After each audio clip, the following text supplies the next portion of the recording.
అందుకే ఇప్పుడు 108 నంబర్ కూడా 911 కాపీ కొట్టమన్నాను నన్ను. నేను came in Hyderabad in 2005. 911 copy కొట్టు, 112 కాపీ కొట్టు. నేను ఎందుకు కొట్టాలి copy? As a proud Indian I want Indian number. I went to doctor Jayesh Sharma గారిని, ఐటీ సెక్రటరీ ఉండేవాడు. 105, 106, 107, 108 ఇచ్చారు. 4 ఇట్లు ఒకటి సెలెక్ట్ చేసుకుంటే I select 108. Simple reason 1 + 0 + 8 is 9. అవును.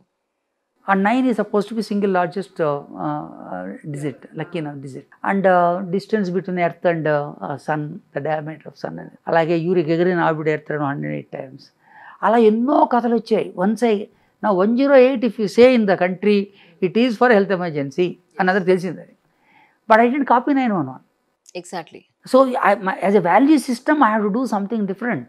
Then they call driver. Why I should call him driver of ambulance? I want to call him pilot. ఓహో. Everybody object. How can you call pilot is only for air craft? ఎక్కడ రాశారు అది? అక్కడ ఉందా constitution ఎక్కడైనా? నేను వాడిని పిలిచి అడిగా, ఒరే నేను పైలట్ అంటే ఎట్లా బిహేవ్ చేస్తారు డిఫరెంట్? సార్ మీరు నన్ను పైలట్ అంటే డ్రైవర్ కాకుండా నేను తాగను. డ్రైవర్ అంటే నాకు బర్త్ రైట్, నేను తాగొచ్చు. నెంబర్ 2 నేను టిప్స్ తీసుకోను పైలట్గా. నేనున్న 6 ఏళ్ళు ఒక టిప్ రూపాయి లేదు. పెద్ద పెద్ద హాస్పిటల్ ఓనర్స్ కూడా టిప్స్ ఇస్తే రిటర్న్ చేసిన రోజులు ఉన్నాయి. 3వది నేను టీం వర్కర్ని. లోపల ఈఎంటీ పేషెంట్ ఎత్తుతుంటే నేను ఎత్తుతాను. Small change in a title could make so much difference.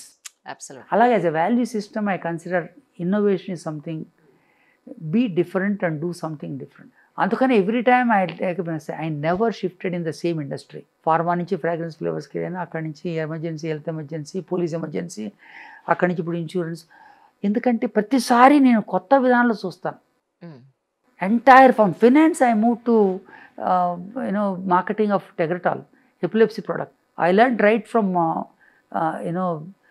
my level of knowledge of medicine was when I saw your interview with Kapardi yesterday. I thought I'll tell you my experience. మీరు anaesthesia గురించి అడుగుతుంటే నాకు గుర్తొచ్చింది. నేను ఇట్లా madam చూసినప్పుడు బాంబేలో వెళ్ళి మా నాన్నగారికి చెబుదామని వెళ్తే ఆ డాక్టర్ మా నాన్నగారు సర్జరీ చేస్తున్నారు ఇక్కడ. ఏంటి సర్జరీ అంటే ఇట్లా యాప్సెస్ వచ్చింది, నేను రిమూవింగ్ విత్ లోకల్ ఎనస్థీషియా అన్నాడు. లోకల్ ఎందుకు డాక్టర్, ఇంపోర్టెడ్ అన్న. నాకు తెలియదు మెడిసిన్లో జనరల్ ఎనస్థీషియా, లోకల్ జనరల్ ఎక్కడ ఉందా మన ఇంగ్లీష్లో? లేదు కదా, ఒక మెడిసిన్లోనే ఉంది అది. జనరల్ నేను అనుకున్న లోకల్ ఇంపోర్ట్ రా మెటీరియల్ ఆ లెక్కలో అట్టా ఉండే నాలెడ్జ్. అటువంటిది నన్ను 1985లో when they transferred me from finance planning to marketing, 4 months one gentleman, Mr. Bhattacharjee, taught me. ఆయన ఒకటే బిలీవ్, తెలుగు వాళ్ళకి తొందరగా నేర్చుకుంటారు, వాళ్ళు తెలివితేటలు ఎక్కువ నమ్మకం ఉంది ఆయనకి. ఎందుకు ఎనాటమీ, ఫిజియాలజీ, ప్యాథాలజీ, టాక్సికాలజీ మొత్తం కంప్లీట్గా 4 నెలల్లో నాకు మొత్తం చెప్పేశారు. కంప్లీట్గా about epilepsy, forms of epilepsy, what drugs will work. To the extent I have the only engineer who went and spoke in Stanford School of Medicine. I spoke in AFMC Pune. I spoke in Grant Medical College. I wrote a small booklet on epilepsy. I trained general practitioners. Basically, it is not your reluctance to go learn a new subject comes in a way, not the new subject. Remove your reluctance, you will learn. I learned accounting as an engineer. I learned medicine as an engineer. I learned emergency medicine. I learned policing as an engineer. It's all be open to learn something. That's all. కానీ ఇన్నాళ్ళుగా అసలు ఇప్పుడు మాకే 40 ఏళ్ళు ఇక చాలు అయిపోయింది life అని అనిపిస్తోంది. మీరేమో కొత్తవి నేర్చుకోవడానికి ఇంట్రెస్ట్ చూపిస్తున్నారు. ఆ 20sలో ఉన్న ఎనర్జీ మీకు ఎప్పుడు ఉంది. మీ బ్రెయిన్ అండ్ బాడీకి ఎవ్రీథింగ్, మీ మనసుకు కూడా అదే ఎనర్జీ ఉంది. అది ఎలా సాధ్యపడుతుంది యాక్చువల్లీ? అంటే ఒకటేమో ప్యాషన్ అండి. I'm extremely passionate about serving others because in this job of insurance I'm helping people to expand the insurance market. Today we have only 3% of the GDP, 3.7% GDP only. We have to go up to 7%. Every one must have. ఆ విజన్తో ఆ passion వచ్చేస్తుంది, దాంతో నాకు energy వస్తుంది. అలాగే ఈఎంఆర్ఐలో ఉన్నప్పుడు every life you are saving. We saved 5,20,000 lives in those 6 years. No doctor gets an opportunity. That passion, when I go to teach, నేను 3 hours కానీ 6 hours కానీ 8 hours, I stand, I get total energy. Basically, I develop my liking, I get energy for that passion. I take up only passionate things. ఇప్పుడు మీరు వెళ్ళి కిచెన్లోకి వెళ్ళి వండమంటే నాకు రాదు ప్యాషన్. ఆ ప్యాషన్ లేకపోతే ఎనర్జీ రాదు మరి. కరెక్ట్. సో అండ్ ఇంకోటి ఏంటంటే you have only one life. ఈ లైఫ్లో చేయకపోతే nobody will pardon you. Health is there, why not do something good for others. అందరు అంటారు చివరికి నేను వెళ్తాను స్వర్గంకే వెళ్తాను, ఆ రంభతో ఓరస్తో డాన్స్ చేస్తానేమో తెలీదు, మంచి పని చేస్తే అక్కడికి వెళ్తారంటారు, అదేమో తెలియదు, వస్తే బాగానే ఉంటుంది తర్వాత, అది వేరే సంగతి. ఇప్పుడు మటుకు everything I what I feel passionate. True. The passion is there, my interests are there, my competence is there. If it fits into my value system, I will not go work in alcoholic beverage కంపెనీకి వెళ్ళమంటే నేను వెళ్ళను, because it is spoiling health. Chewing tobacco అయితే వెళ్ళను నేను. అలాగే నేను డైరెక్ట్గా వెళ్ళి టెక్నాలజీ కంపెనీలో పనిచేయను, బికాజ్ చాలామంది ఇంజనీర్ల కెరీర్ అంతా నాశనం చేశారు. I only go of the places where I like, where something I can add value. అంటే ఒక్కటేంటంటే హార్డ్ వర్క్ అండి, చిన్నప్పటి నుంచి నేర్చుకుంది. మా నాన్నగారిని కూడా మరి 83 years ఆయన పని చేస్తూనే ఉన్నారు రోజు. ఆ పని చేస్తుంటే మీకు ఇంకా పని చేసేవాడికి పని వస్తుంది, పని చేసేవాడికి ఎనర్జీ వస్తుంది, పని చేయనివాడు లేజీగానే ఉంటాడు. కరెక్ట్. అదొకటి అన్నమాట చాలా. ఇంకోటేమో మోర్ ఇంపార్టెంట్ అండి, beyond self. When I go beyond self, see you work for yourself up to some time, then you work for your family, then you work for your organization and the country. వీటి బయట there is somebody else whom you don't know, who is not connected to you.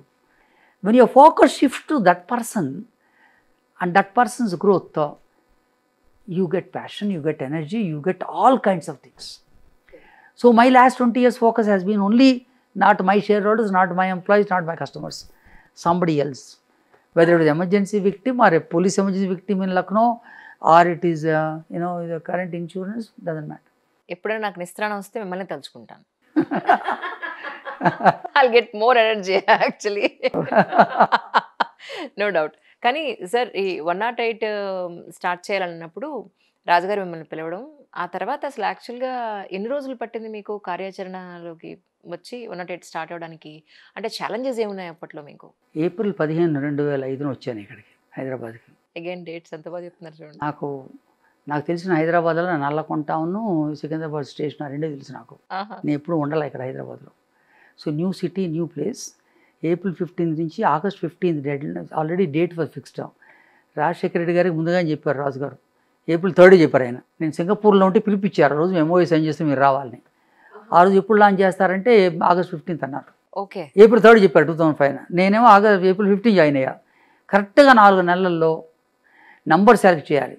ఢిల్లీకి వెళ్ళి number తీసుకొని ఆ నంబర్ని మళ్ళీ మనం ఆ టెలిఫోన్ దగ్గర నుంచి మళ్ళీ లైన్కి మామూలు 8 digit తీసుకొని దాన్ని 108కి మ్యాప్ చేసి అక్కడ కొంపలు అక్కడ ఒక కన్వర్ట్ చేయాలన్నమాట. అన్నిటికీ మొబైల్ వాళ్ళని కనెక్ట్ చేయాలి, అదొకటి ఛాలెంజ్. రెండో ఛాలెంజ్ ఏమో అప్పుడే కొత్తగా వచ్చాయి మొబైల్ ఫోన్స్, 20 కోట్లే మన దేశంలో అప్పటికి. ఇప్పుడైతే 140 కోట్లు ఉన్నాయి. అవును సార్. మొబైల్ ఫోన్స్ డైల్ చేసినా సరే, ల్యాండ్ లైన్లో చేసినా సరే ఉత్త 108, నో ప్రిఫిక్స్ నో సఫిక్స్, 040 అవన్నీ ఏమి లేకుండా స్ట్రైట్ 108. అది ఒకటి. రెండోదేమో మిగతా దేశాల్లో ఏం చేస్తున్నారు. ఆ 4 నెలల్లో నేను అమెరికాకి వెళ్ళా. అక్కడికి వెళ్ళి వాళ్ళు ఏం చేస్తున్నారు చూసి, వాళ్ళు చేసేదానికన్నా ఎక్కువ చేయాలని, వాళ్ళు మీరేం చేస్తారు 4 నెలల లెటర్ లాంచ్ చేస్తారని డిస్కరేజ్ చేశారు.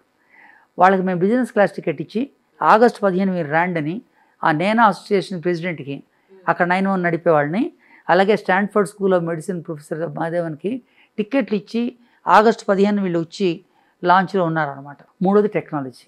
ఎవరు డైల్ చేస్తున్నారు, ఎక్కడున్నారు వాళ్ళు, హాస్పిటల్ ఎంత దూరంలో ఉంది, అంబులెన్స్ ఎంత దూరంలో ఉంది కనుక్కునే టెక్నాలజీ ఆ రోజుల్లో డెవలప్ చేయటం. ఇంకోటి అంబులెన్స్. అప్పటి వరకు ఉన్నది ఏంటంటే ఏదైనా సరే 2-wheeler to 4-wheeler to ఏదో ఒకటి అంబులెన్స్ అంటే చాలు, వెనక రివర్స్గా రాస్తే చాలు అంబులెన్స్ అవుతుంది. కానీ అన్నది అది కాదు. Ambulance first of all patient కోసం కాదు, చుట్టాలు స్నేహితులు ఎవరైతే ఎక్కిస్తున్నారో వాళ్ళు సేఫ్టీగా ఉండాలి. ఫస్ట్ వాళ్ళు సేఫ్టీగా ఉండాలి, కూర్చోవడానికి ఒక చోటు ఉండాలి, అలాగే ఎయిర్ కండిషన్ ఉండాలి. ఫస్ట్ టైం మన దేశంలో ఎయిర్ కండిషన్డ్ అంబులెన్స్ ఆ రోజు. Okay okay. అది ఎక్స్ట్రా పెట్టామన్నమాట. ఆ 3 లక్షలు ఎయిర్ కండిషన్ కోసం. చాలామంది అబ్జెక్ట్ చేశారు. రాజశేఖర రెడ్డి గారు ఒకటే, వెంకట్ నువ్వు కన్విన్స్ అయితే విడిపోనా, ఎందుకంటే వాడు చుట్టాలందరికీ చాలా స్ట్రెస్లో ఉంటారు. వాళ్ళు చాలా, వాళ్ళకి కావాల్సింది కొంచెం relaxation. They should not fall sick and they should allow me to take care of the patient in the ambulance. So వాళ్ళు కూర్చోడానికి ప్లేస్, వాళ్ళకి సీట్ బెల్ట్ ఇచ్చి ఎయిర్ కండిషన్లో కూర్చుంటే హాయిగా ఈ పేషెంట్ చూసుకోవచ్చు. అది అంబులెన్స్ పేషెంట్ కంఫర్ట్ ఉండాలి. పేషెంట్ కంఫర్ట్ కోసం 5 స్ట్రెచ్చర్లు. ఆక్సిజన్ వాడికి కావాల్సింది ఆక్సిజన్ కానీ సిలిండర్ కాదు. పేషెంట్కి సిలిండర్ పెట్టాలి. అక్కడ సిలిండర్ ఏమో డ్రైవర్ సీట్ కింద పెట్టి ముందు అక్కడి నుంచి పైప్ పెట్టి వీడికి ఆక్సిజన్ వస్తుంది, సిలిండర్ కాదు. అలాగే వాష్ బేసిన్, ఇక్కడ బ్లడ్ తట్టి పోయి మరి చేతులు కడుక్కోవాలంటే you will catch the infection again. అది పెడల్ ఆపరేటర్ అనమాట, కాలుతో నొక్కాడు. ఆ రోజుల్లో 2005లో డిజైన్ చేసి 20 years అయింది. అలాగే వాడు వామి సక్షను, అలాగే ఏఈడి ఆటోమేటిక్ ఎక్స్టర్నల్ డిఫెబ్ ఉంటుంది, వెంటిలేటర్ ఉంటుంది. అలాగే సడన్గా పవర్ పోయింది దీంట్లో దానికి ఛార్జర్ కావాలి వాడికి, మొబైల్ ఛార్జర్ ఒకటి, లేకపోతే ఏసీ పోయింది, ఫ్యాన్ ఉంది. ఇలా multiple perspectives of patient, relatives, public. వెళ్ళేప్పుడు 10 మందిని గుద్ది నువ్వు ఈ పేషెంట్ సరిగ్గా తీసుకెళ్తేట్టగా ఆ గుద్దకుండా ఉండాలంటే ఆ సౌండ్లు, ఆ సైరన్లు, పబ్లిక్ అడ్రస్ సిస్టమ్ ఉండేది. ఏమండి వెహికల్ వస్తుంది ప్లీజ్ దావి ఇవ్వండి అని. ఇట్లా డిజైన్ చేసి మల్టిపుల్ పర్స్పెక్టివ్స్లో అంబులెన్స్. సో నంబర్ తీసుకోవటం, టెక్నాలజీ డెవలప్ చేయటం, కాల్ సెంటర్, ఇటువంటి కాల్ సెంటర్ పెట్టాలి. ఆ కాల్ సెంటర్లో ఉన్న వాళ్ళకి హైట్ ఉంటే వాడు they can relax the stressful calls. అలాగే గ్రీనరీ ఉండాలి బయట నుంచి చూడటానికి. వాళ్ళు they should not become sick అని హైట్లో అది 30 square feet కాదు, ఐటీ వాళ్ళలాగా 90 square feet ఉండేట్టుగా ఆ ఈఆర్సీ డిజైన్ చేసి రెస్పాన్స్ సెంటర్ని అప్పుడు తీసుకొని, మరి ఎవడున్నాడు ఈఎంటీ అనే ట్రైనింగ్ లేదు అక్కడ, ప్లెయిన్ బీఎస్సీ గ్రాడ్యుయేట్ తీసుకొని వాళ్ళని 2 నెలలు ట్రైనింగ్ ఇచ్చి, హాస్పిటల్లో ట్రైనింగ్ ఇచ్చి, వాళ్ళని పెట్టి మళ్ళీ 4 నెలల తర్వాత మళ్ళీ రిఫ్రెషర్ కోర్సుకి తెచ్చి, ఇలాగా మల్టిపుల్ యాంగిల్స్లో ఛాలెంజెస్ ఏంటంటే హాస్పిటల్ వాళ్ళు అంటారు మాకున్న అంబులెన్స్లు మా 10కే మేము నడవలేకపోతున్నా, నువ్వు వచ్చేది ఏం నడుపుతావు అని డిస్కరేజ్ చేశారు పెద్ద పెద్ద హాస్పిటల్సే. నేను విజయవాడ వెళ్ళా, తిరుపతి వెళ్ళా, వరంగల్ వెళ్ళాను, వాళ్ళు ఎట్లా నడుపుతున్నారు అంబులెన్స్. ఢిల్లీ వెళ్ళాను, చెన్నై వెళ్ళాను, ఎట్లా నడుపుతున్నారు వాళ్ళు అంబులెన్స్లని అందరూ డిస్కరేజ్ చేసిన వాళ్ళే. ఏదైనా కొత్త చేస్తానని డిస్కరేజ్ అనండి. I remember my wife also told why are you going from Chennai to Hyderabad. ఖుషిగా ఉంది. ఏదైనా చేయాలి. People don't like moving from establish stability, comfort zone నుంచి. 4 months it took and find first time working with politicians. I never worked with politicians, never worked with IAS officials.